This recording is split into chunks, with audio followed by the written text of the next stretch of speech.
F'dik li xejra li issa ilha konsistenti sa mill-2016, il-prezzijiet tal-propjetà f'pajjiżna reġgħu għolew anke fl-ewwel 3 xhur ta' din is-sena.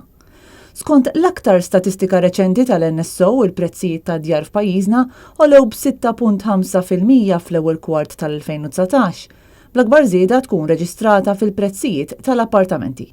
Fil-fatt il-prezzijiet tal-appartamenti żdiedu b'7.3% fuq dawk tas-sena l-oħra għal dawn l-ewwel 3 xhur. Din iż-żieda taqbeż iż-żidiet kollha li kien hemm fl-2017 u fl-2018 u hija ferm ogħla mill-medja taż-żieda fil-pajjiżi Ewropej kollha li hija ta' 4%. Iż-żidiet f'pajjiżna jaqbżu bil-bosta dawk ta' ħafna pajjiżi oħrajn Ewropej. Analisti ilhom xhur juru tħassib dwar il-mod kif qed jisplodi l-prezz tal-proprjetà filwaqt li għadu għaddej bini bla rażan u mingħajr pjanar serju u studjat.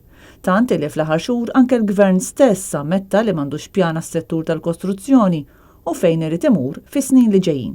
Jien assolutament ma naqbilx mat-tip ta' pjanar illi jipprova ibassar illum dak li ħajkunu l-bżonnijiet ta' wlied u liedi 25 sena oħra.